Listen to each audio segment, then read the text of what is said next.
Welcome back. A key hearing today exposing the censorship industrial complex operating during the Biden administration. Overwhelming evidence indicates the feds have deputized academic institutions, think tanks, NGOs, fact-checkers, risk raters, and for-profits as plainclothes speech police. Facing this censorship has been difficult.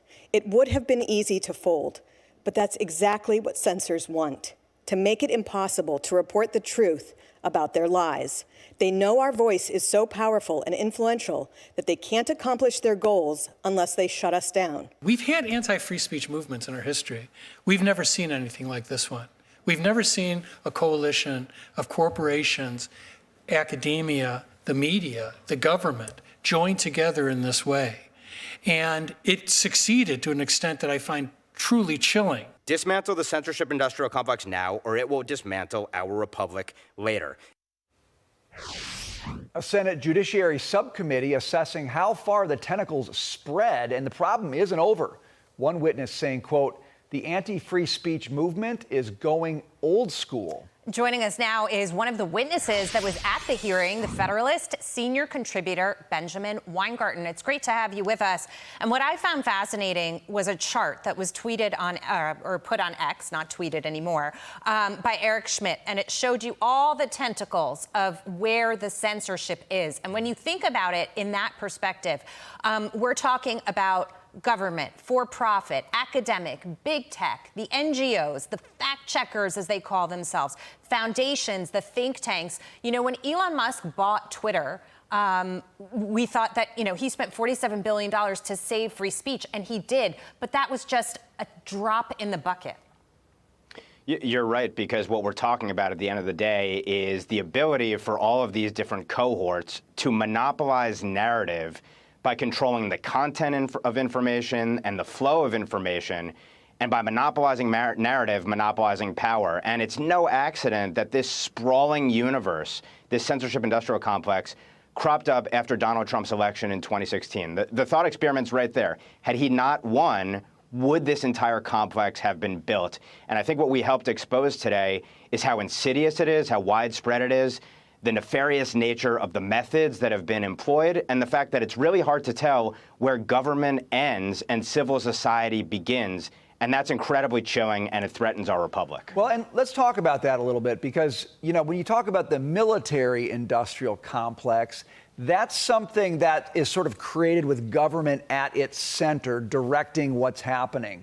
So I'm thinking about the censorship industrial complex, and you raise the question of where does government end and civil society begin? I mean, that's kind of the key here, isn't it? Figuring out where exactly government was coordinating non-government actors to undertake something that the government knows full well it can't do on its own. Are you getting closer to that answer? I think we are, and we have point-blank evidence that's been exposed through litigation and the Twitter files and congressional oversight that shows government pressure with the threat to destroy businesses, government funds, coordination, communication with many of these outside groups. And whether or not that crosses the threshold of a conspiracy to violate the First Amendment is something that, unfortunately, while a trial judge at the district court level and the appellate court agreed it looks like it occurred, the Supreme Court punted on that question. And as a consequence of that, it's incumbent upon Congress to step in. But just stepping back, why should a single penny of our tax dollars be used to silence ourselves, directly or indirectly? And why should we even need these kinds of laws if the First Amendment exists? But sadly, our leadership, and by the way, that includes in the national security and intelligence apparatus, where this really started in the heat of Russian collusion and Russiagate, that's where this all began, really. That was where it started. And then as it played out, Benjamin, we saw that it was happening at the highest levels. When Mark Zuckerberg says that the White House was calling Meta and telling them to suppress and censor stories, you realize these orders were coming directly from the top. Now, I have not forgiven him, even though some people have, and he's come on Team Trump. But having said that, how do we get this to stop? Because those stories that he did suppress, and he went along with it, really would have had a huge impact on the 2020 election.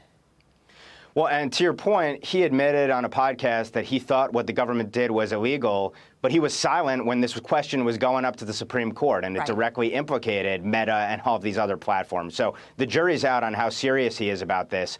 What I would say is the first step is get the government out of it. Do no harm with our tax dollars. 0 taxpayer dollars to silence us directly or by proxy. And then the next step is, was there potentially collusive activities that flouts antitrust laws and potentially other violations that might have occurred as this regime has played out? And there's pretty substantial evidence that you did have massive brands and the ad agencies themselves looking to nuke wrongthink under the guise of brand safety. And that has led to many outlets, conservative and independent outlets, having their business models threatened as a consequence of the withheld taxpayer dollar funded risk rating organizations that push the ads not to advertise alongside conservative and independent websites.